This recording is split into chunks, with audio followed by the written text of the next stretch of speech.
ان کا بڑا بیٹا عبداللہ بن ابی بکر تھا جو سارا دن جاسوسی کرتا، شام کو خبردار میں پہنچاتا تھا، اس کے ذریعے اطلاع کروا دیتے، اس کے ذریعے بھی نہ کرواتے تو اسماء بنت ابی بکر جو ان کی بیٹی تھی وہ روزانہ کھانا تیار کر کے غار میں پہنچایا کرتی تھی، ان کے ذریعے اطلاع کروا دیتے اور الیاذ باللہ ثم الیاذ باللہ نبی کو مروا دیتے۔ لیکن صدیق تو صدیق رہا، اس کے سارے گھرانے نے نبی کی خدمت کی، اس کے سارے گھرانے نے نبی سے جانثاری کا مظاہرہ کیا، نبی کی رازداری کا مظاہرہ کیا۔ پتہ چلا کہ صدیق سے مخلص نبی کا کوئی دوست نہ۔ اور حضرت نانوتوی رحمت اللہ علیہ نے یہاں بڑا لمبا چوڑا کلام کیا، اس کا خلاصہ اگر کسی نے دیکھنا ہو وہ ہدیۃ الشیعہ میں دیکھ سکتا ہے۔ میں چند ایک باتیں وہاں سے آپ کے دامن میں ڈالنا چاہوں گا۔ فرمایا لا تحزن، غم نہ کر، اس کا یہ معنی نہیں ہے کہ ڈرنا، اس کا معنی یہ ہے غمگین نہ ہو، اس لیے کہ عربی کلام ڈر کے لیے خوف کا لفظ آتا ہے، حزن کا لفظ نہیں۔ حزن کا لفظ کس لیے آتا ہے؟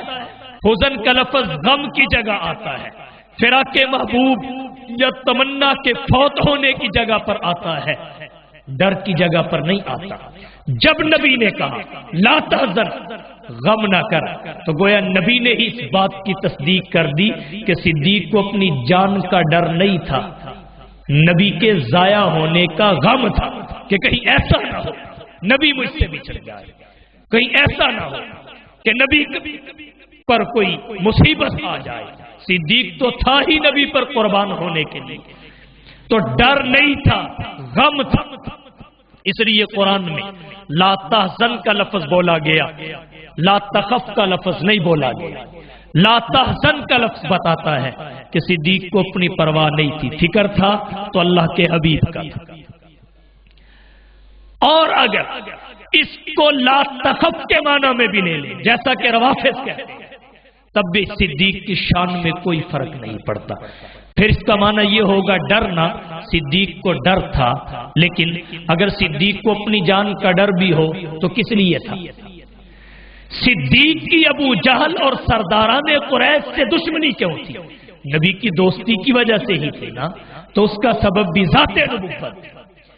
صدیق کی ان کی صدیق سے دشمنی، وہ تو نبی کی دوستی کی وجہ سے تھی، تو اس ڈر کا سبب بھی ذات نبوت تھی، تب بھی صدیق کی عظمت پہ کوئی حرف نہیں آتا۔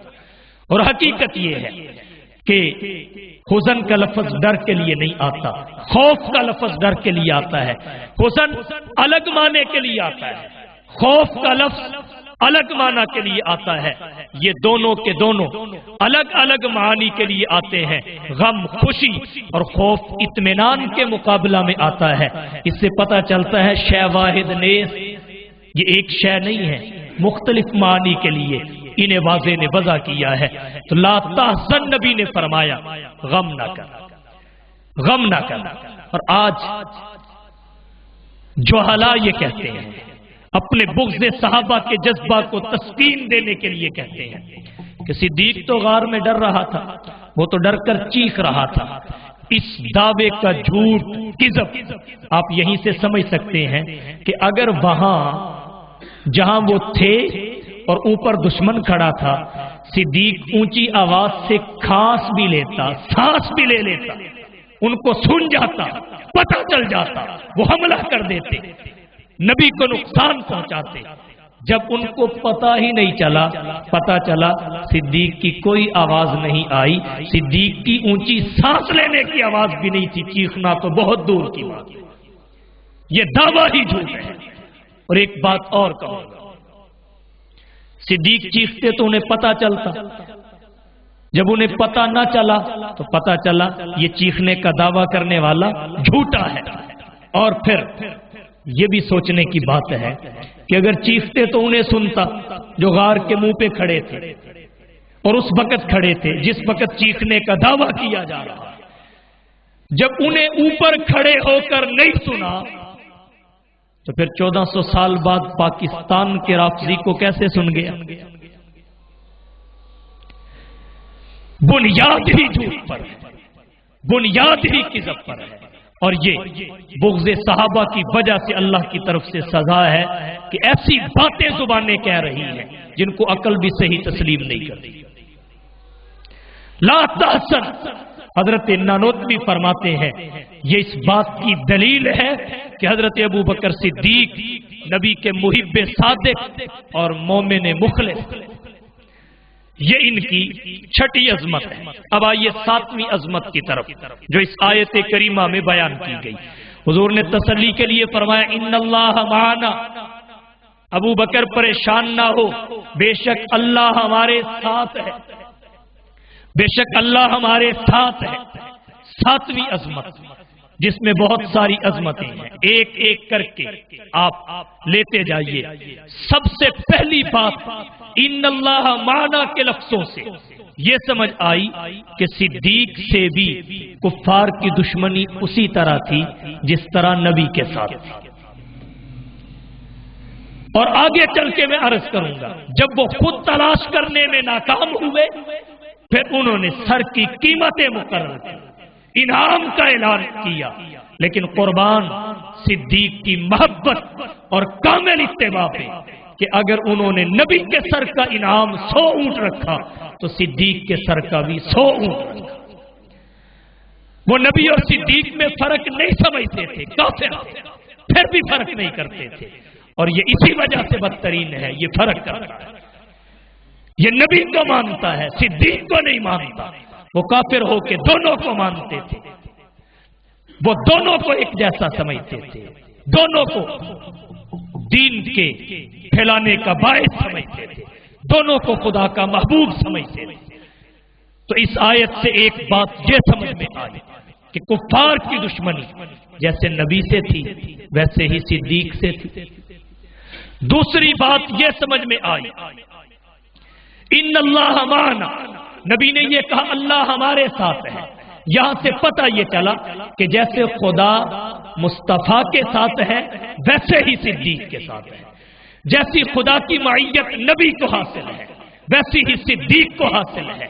اس معیت میں اللہ کی وہ معیت جو نبی کو حاصل ہے اور اس معیت میں جو صدیق کو حاصل ہے کوئی فرق نہیں ہے، معیت بٹی ہوئی نہیں ہے، یہ دونوں رلے ملے ہیں، بٹے ہوئے تو ہے ہی نہیں ہے۔ تبھی اللہ نے دونوں کے لیے ایک ماہ کا لفظ بولا، 2 مرتبہ لفظ نہیں بولا۔ ان اللہ معنا، بے شک اللہ ہمارے ساتھ ہے۔ معیت دونوں کے لیے ایک جیسی، جیسے اللہ نبی کے ساتھ ویسے ہی صدیق کے ساتھ۔ دلیل کیا ہے کہ اللہ نے ان اللہ معنا کہا، یہ نہیں کہا ان اللہ معی وما کا، ابو بکر بے شک اللہ میرے ساتھ ہے، وما کا اور تیرے ساتھ ہے، یہ نہیں کہا، بلکہ کہا مانا ہمارے ساتھ ہے۔ پتہ یہ چلا خدا کی معیت جیسی نبی کو حاصل ویسی صدیق کو حاصل۔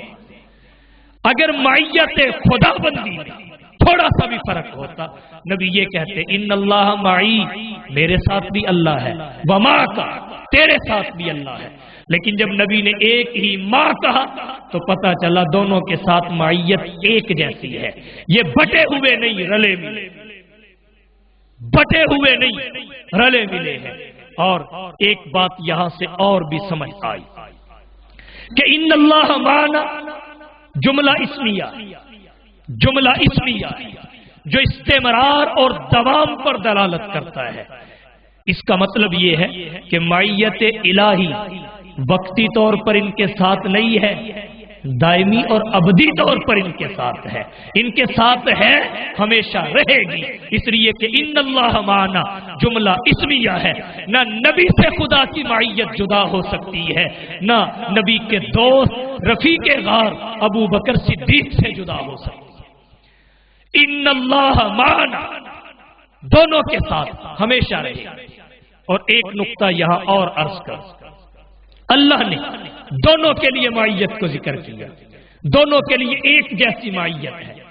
ان دونوں کے ساتھ اللہ نے جس معیت کو ذکر کیا وہ دونوں کی نفس ذات کے ساتھ خاص ہے، نفس ذات کے ساتھ، کسی صفت اور شرط پر موقوف نہیں ہے، جیسے اللہ نے قرآن میں کہا ان اللہ مع المومنین، اللہ مومنوں کے ساتھ ہے۔ جب تک مومن تب تک معیت، جب صفت ایمان نہیں تو معیت رحمان نہیں۔ ان اللہ مع المتقین، اللہ تقوی والوں کے ساتھ ہے۔ گویا معیت تقوی کی صفت کی وجہ سے ہے، تقوی ہے معیت ہے، تقوی نہیں معیت نہیں۔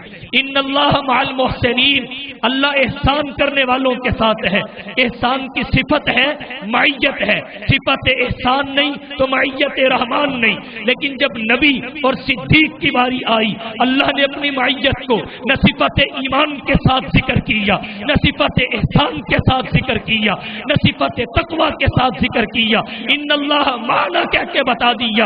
ان کے ساتھ اللہ کی جو معیت ہے وہ کسی صفت کے ساتھ نہیں ہے، ان کی ذات کے ساتھ ہے۔ ان اللہ معنا، بے شک اللہ ہماری ذات کے ساتھ ہے۔ مع المتقین نہیں کہا، مع المحسنین نہیں کہا، مع المؤمنین نہیں کہا، ان اللہ معنا کہہ کے اللہ نے بتا دیا کہ جیسے نبی کی ذات کے ساتھ اللہ کی معیت ہے، ایسے ہی صدیق کی بھی ذات کے ساتھ معیت ہے۔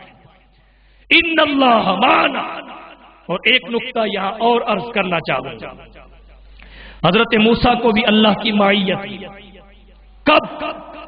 جب وہ اپنی قوم کو لے کر فرعون کے چنگل سے نکلے، فرعونی پیچھے بھاگے، اصحاب موسیٰ نے پیچھے مڑ کے دیکھا، وہ آ رہے ہیں، کہنے لگے انا لمدرکون، اے موسیٰ ہم تو پکڑے گئے۔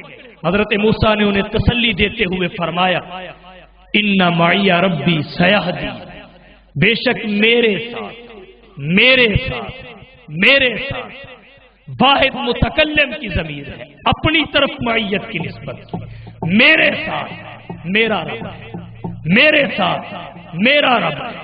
ان معی ربی سیہدی، تو معیت کو اپنی ذات کے ساتھ خاص کیا، معیت خدابندی کا کوئی حصہ، کوئی بہرہ اپنے صحاب کے لیے ذکر نہیں کی۔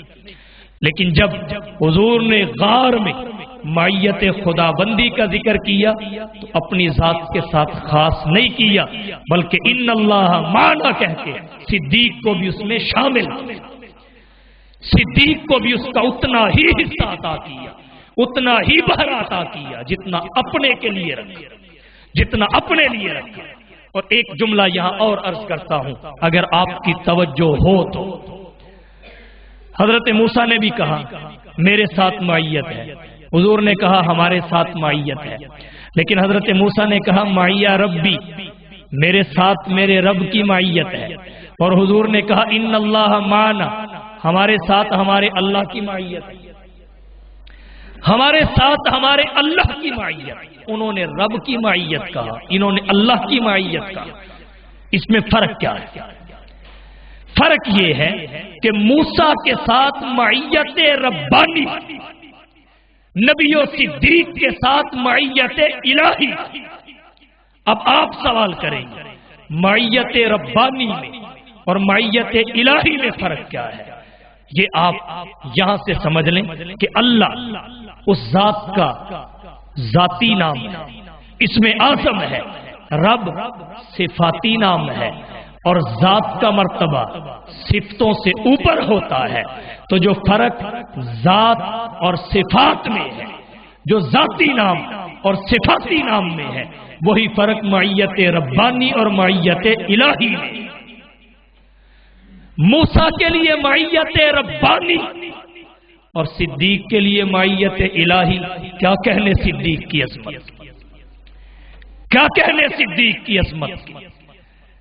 تو اس ان اللہ معنا کے لفظ نے بھی حضرت ابو بکر صدیق کی فضیلت کو بیان کیا۔ یہ 7ویں فضیلت تھی جو میں نے ذکر کی۔ اب آئیے 8ویں فضیلت آگے۔ اللہ نے فرمایا فَأَنزَلَ اللَّهُ سَكِينَتَهُ عَلَيْهِ۔